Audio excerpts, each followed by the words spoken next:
Partai Gerindra menegaskan hingga saat ini peluang nama yang akan maju di Pilkada Jakarta masih dinamis. Ada Ridwan Kamil yang dianggap sosok berprestasi di Jawa Barat meskipun baru di Jakarta. Ada pula putra bungsu Jokowi, sekaligus Ketua Umum PSI Kaesang Pangarep, dinilai Gerindra juga punya peluang yang sama bertarung di Pilkada Jakarta. Ridwan Kamil adalah sosok baru di Jakarta dalam konteks elektoral, walaupun masyarakat secara nasional sudah mengenal beliau. Ini menurut saya punya kans yang besar untuk tampil setidaknya kompetitif lah, gitu kan, RK ini. Karena kan dia tokoh baru tapi orang sudah tahu prestasinya. Di Bandung 2 kali kan, ibu kota provinsi yang karakteristiknya mirip Jakarta. Kemudian di Jawa Barat sekali. Jadi orang tahu nih kapasitasnya, walaupun dia sosok baru. Kaesang juga memenuhi syarat ya untuk maju ya. Jadi saya sendiri nggak akan terkejut misalnya suatu saat Mas Kaesang maju. Nggak ada masalah menurut saya, tapi keputusannya nanti disampaikan. Sementara Ketua Umum Golkar Erlangga Hartarto menyebut nama wakil ketua umumnya Ridwan Kamil masih dalam pertimbangan maju di Pilkada Jakarta atau Jawa Barat. Erlangga menegaskan masih butuh proses untuk menetapkan calon gubernur Jakarta. Kalau pertimbangan Golkar melihat lebih baik di Jabar atau gimana? Iya, nanti kami monitor. Untuk Mas Kaesang sendiri, Golkar juga mengusung nama itu nggak Pak kira-kira? Masuk radar nggak? Nanti kita lihat. Pak, untuk koalisi pilkada benar 4+1 Pak, koalisi 4+1, satunya Pak Presiden Jokowi. Pak, soal iya, Pak. Untuk partai kan yang harus mengusung pilkada, yang usung partai-partai. Pak Ibas kan kemarin bilang udah sepakat semua Pak RK di Jakarta, itu gimana? Ya kan masih ada proses. Namun Ketua Umum PAN Zulkifli Hasan bersikukuh, Koalisi Indonesia Maju punya sinyal kuat majukan RK di Jakarta meskipun belum menentukan wakilnya. Ya kita kan kalau Jakarta Ridwan Kamil, wakil belum lagi dibahas ya. Golkar katanya melihat elektabilitasnya kan lebih rendah Pak, dan bakal orang ada ke Jabar Pak. Jadi gimana Pak? Ya nanti dibahas lagi. Yuk. Sejauh ini, Koalisi Indonesia Maju membuka peluang sejumlah nama kuat untuk maju di Pilkada Jakarta. Namun masih sedikit kemungkinan untuk mantan Gubernur Jakarta, Anies Baswedan. Sinyal sejumlah politisi mengarah ke sosok Ridwan Kamil terutama setelah pertemuan Jokowi dan koalisi pendukung pemerintah akhir Mei lalu dan putra bungsu Jokowi, Kaesang Pangarep. Apakah pertemuan Prabowo dan Koalisi Indonesia Maju semalam turut membahas kemungkinan majunya Kaesang itu? Tim Liputan, Kompas TV. Benarkah pertemuan pimpinan Partai Koalisi Indonesia Maju tadi malam salah satunya membahas agenda politik terdekat yakni Pilkada termasuk di Jakarta serta peluang mengusung putra bungsu Jokowi Kaesang Pangarep? Kami diskusikan bersama Ahmad Doli Kurnia, Wakil Ketua Umum Partai Golkar, dan Siti Zuhro selaku pengamat politik dari Badan Riset dan Inovasi Nasional atau BRIN. Selamat sore semuanya, apa kabar? Selamat sore, Assalamualaikum warahmatullahi wabarakatuh. Sudah hadir bersama kami, Waalaikumsalam warahmatullahi wabarakatuh. Kalau kata Pak Erlangga kemarin itu pembahasan atau pertemuan bersama dengan Pak Prabowo mengenai pentingnya strategi ke depan. Apakah strateginya itu termasuk dengan Pilkada DKI Jakarta dan mengusung Mas Kaesang di Pilkada DKI ini, Bang Doli? Banyak hal saya kira yang dibahas ya. Sebagai Presiden terpilih Pak Prabowo, kemudian kan juga perlu untuk mendiskusikan sering ya dengan ketua umum partai politik yang kemarin mengusung dan memenangkan beliau ya. Jadi pertemuan itu sebetulnya lebih banyak membicarakan tentang 5 tahun ke depan ini, hal-hal penting strategi apa yang kemudian harus kita laksanakan dalam rangka untuk kemudian membuat Indonesia lebih maju lagi ya, daripada sekarang. Nah tentu saya kira pasti akan ada juga pembicaraan-pembicaraan kan, agenda-agenda kebangsaan ke depan itu kan termasuk salah satunya kan pilkada ya, tapi tidak spesifik ya, belum spesifik apalagi bicara tentang nama orang per orang gitu. Jadi saya kira kemarin lebih bicara tentang hal-hal besar, agenda-agenda besar yang kita harus hadapi dalam 5 tahun ke depan. Apalagi kita kan tahu sebenarnya situasi dunia sekarang ya tidak baik-baik saja ya. Kalau Kadang isunya isu isu yang besar, menguat, kemarin kata Pak Erlangga diskusinya nggak dilaporin dulu ke Pak Jokowi. Masa iya sih Bang? maksudnya Tidak dilaporkan dulu ada pertemuan antara Pak Prabowo dengan ketua-ketua koalisi Kim itu ke Pak Jokowi. Pak Erlangga yang ya bilang kemarin begitu. enggak, saya kira kan mereka ini bukan soal lapor nggak lapor, mereka ini kan hampir setiap hari ketemu, Hmm. ya. Sebagian besar ketua umum partai politik yang tergabung dalam Koalisi Indonesia Maju itu kan semuanya berada dalam kabinetnya Pak Jokowi. Jadi saya kira dengan Pak Jokowi mereka pasti sering dan intensif melakukan pertemuan. Ya kemarin aja ada berapa kali rapat itu dengan Pak Jokowi. Hmm. Saya kira pada saat mereka bertemu rapat dalam Pak Jokowi, hal-hal yang mereka yang bapak-bapak ketua umum partai politik Oke. bicarakan ya pasti setidaknya sudah disampaikan kepada Pak Jokowi kan. Oke, Bu Zuhro, terkait dengan nama ini kan awalnya nama RK muncul, tapi kemudian kan Golkar punya posisi bahwa RK dimajukan di Jabar saja begitu dengan elektabilitasnya. Dan sekarang muncul nama Kaisang yang diusung untuk maju ke Pilgub DKI. Kan secara politiknya memang besar atau tidak menurut Anda? Yang mana ini? Untuk Kaisang di Oh, DKI. Kaisang, ya. Sinyal ya, jadi kayak HP gitu. Biasanya sinyal itu kalau HP semakin jauh dari pusatnya itu sinyalnya ini lemah ya. Karena ada di ibu kota sinyalnya mungkin kuat sekali sekarang ya. Jadi kalau diibaratkan seperti itu, kita melihat Kaisang ini mungkin terkait tidak bisa dipisahkan dari apa yang sudah kita baca bersama-sama, yaitu keputusan dari Mahkamah Agung ya yang membolehkan gitu nanti ketika dilantik itu akan berusia 30 kan seperti itu.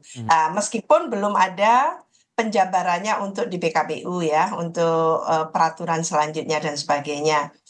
Tapi apa yang tidak mungkin sebetulnya kalau memang dikehendaki kan itu. Kita belajar dari Pilpres yang lalu, sinyalnya seperti itu, sama gitu ya.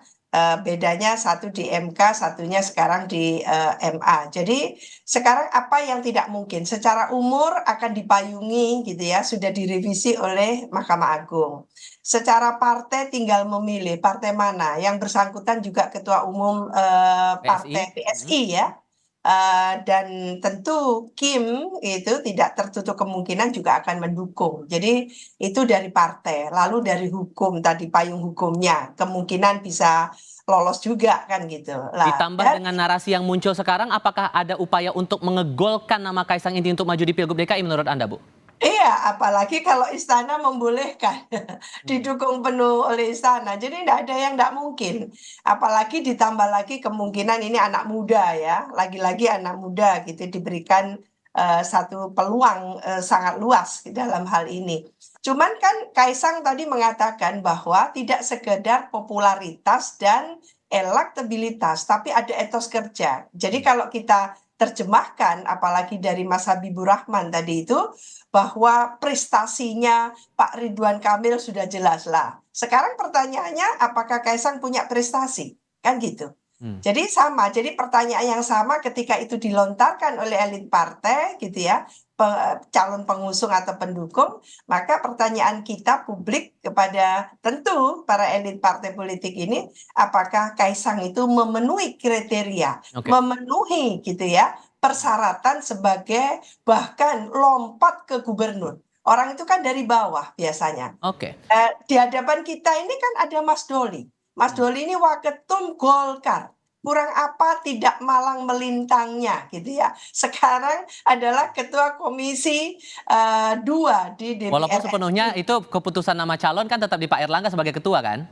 Iya, jadi menurut saya Golkar ini tidak kurang gitu loh. Kalau mau bilang kader itu tidak kurang. Lalu bagaimana tidak hanya popularitas, saya hanya menirukan loh ya bahasanya Kaisang. Tidak cukup hanya popularitas dan elektabilitas, tapi adalah kinerja atau prestasinya. Apa prestasinya? Apa yang mau disuguhkan kepada masyarakat Jakarta yang notabene secara mungkin sosial ekonomi ini lebih tinggi dari yang lain kan? Saya konfirmasi dulu ke Bang Doli, kalau begitu Bang Doli, nama Kaisang ini masih masuk radar nggak di Golkar sebagai Cagup DKI? Jadi begini, kalau Golkar, kenapa beberapa minggu atau sebulan terakhir ini kan terjadi semacam apa namanya ya, dinamika lah ya berkaitan dengan soal Ridwan Kamil di Jakarta atau di Jawa Barat, ya. Ukuran kami adalah kita berupaya untuk mengambil keputusan dibantu dengan pendekatan saintifik, ya, berdasarkan hasil survei tentunya gitu. Nah, makanya kalau kemarin terakhir saya sampaikan, kalau kita beranjak dari posisi Ridwan Kamil, sekarang Ridwan Kamil itu lebih punya peluang besar di Jawa Barat dibandingkan Jakarta. Kalau berdasarkan elektabilitas, kalau berdasarkan hasil survei. Nah, elektabilitas itu kan nyambung dengan apa yang disampaikan oleh Mas Kaisang dan Prof.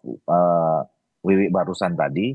Itu elektabilitasnya akan meningkat kalau misalnya seseorang populer dan kemudian dia dianggap pernah punya prestasi-prestasi. Kan itu kan efeknya itu sebetulnya gitu.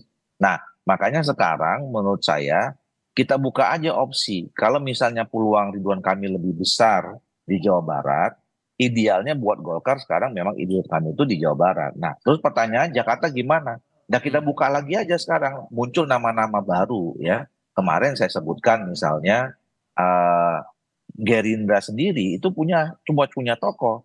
Ada namanya Ariza Patria, ketua Gerindra Jakarta, pernah jadi wakil gubernur gitu misalnya. Nah, terus kemudian ada juga yang mengatakan kalau di Koalisi Indonesia Maju, di PAN, kemudian di Gerindra juga ada masih dulu kita pernah sebut Budi Jiwandono gitu ya, ada Mbak Saras gitu misalnya. Terus di PAN misalnya punya Pak Eko Patrio ya, dan lain-lain. Nah, termasuk kalau kita bicara Koalisi Indonesia Maju, ya di PSI juga ada Mas Kaisang gitu.